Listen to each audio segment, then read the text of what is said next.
So, paano tayo mag-create ng RCI at saka RAF? So, click natin to. Then, add muna tayo ng ng lahat ng checkbook natin. So, for example, ito, always January 1 of the current year. Okay? Tapos, nag-start siya ng unang, yung hindi niya pa nagagamit na checkbook, na cheque is 2050-171 to 2050-200.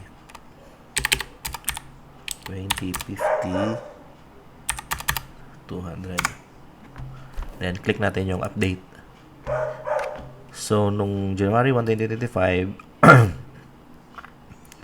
yung beginning niya is 2050-171 na series up to 2050-200. So, meron pa siyang natitira na 30 na checks. So, pag-update natin, ito yung lumabas. So, unang niyang nagamit yung 2171 is nung April 4. So, before kayo mag-generate ng RCI at saka RAF, make sure na walang blank na cheque. So, meaning ito, bakit wala itong detailed in between siya ng 177 at 175. The same thing with 173. In between ng 173 at 171, yung 172, wala. Bakit wala siyang detail? Kasi hindi pwedeng ganon. So, for example, ito, possible reason yan is baka iba yung format na nagamit natin doon or may mali tayo na isang digit. So, like, 172, hanapin natin. Check number 172.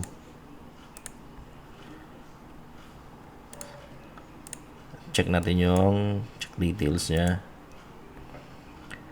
As you can see dito, 2468. Iba yung series niya. Nag-double yung 0. Dapat 2467 digit lang siya. So, kinorek natin. So, close natin. Pagbalik natin sa RCI, andito na siya 172. Kasi nga, inayos na natin yung format nung check number. Ito naman, yun isang possible reason bakit nagkakaroon tayo ng blanco. And one reason also is, baka ito, cancel check. For example, mali yung spelling or mali yung date. So, kaya na-cancel natin pero hindi natin nailagay sa DV. So, gagawin natin yan is gawa tayo ng cancel check na lang para ma-record siya as canceled. So, hanapin natin yung sinusundan niya na cheque. So, 177. Copy natin. Ito sa cheque. Open. Create new. Date is 4/21. Kahit anong fund source, walang problema kasi cancel check naman. So, gawa lang tayo dito ng isang expense. Yan. Tapos, cash in bank, 0 then pwede na tayo mag-close. So, oops.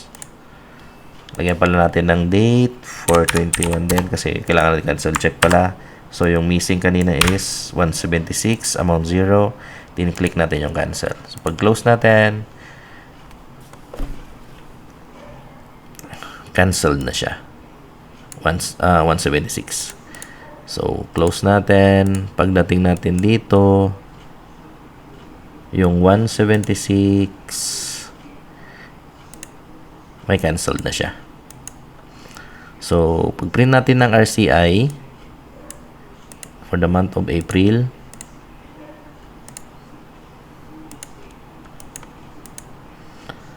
$175 at 176 canceled.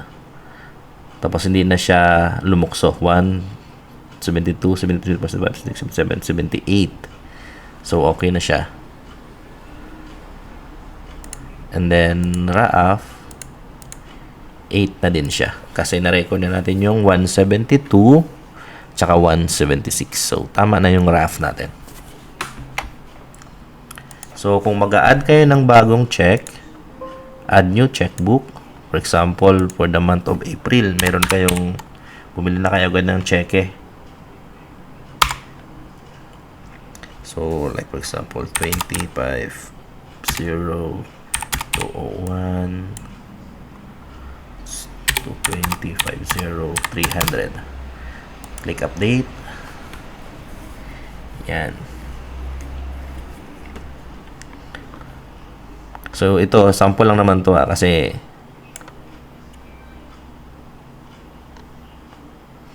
meron na siyang mga check eh.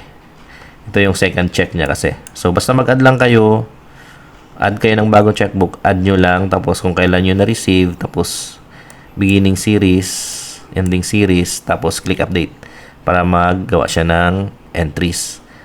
Then, kung mali naman ito, kunyari sumobra, like for example, gumawa kayo ng 3 tapos wala naman din laman, or by mistake lang nakagawa kayo, pwede nyo ito siyang i-delete.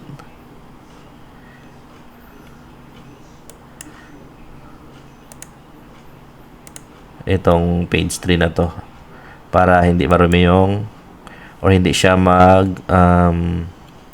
maka-apekto sa mga report natin. So, delete lang natin to.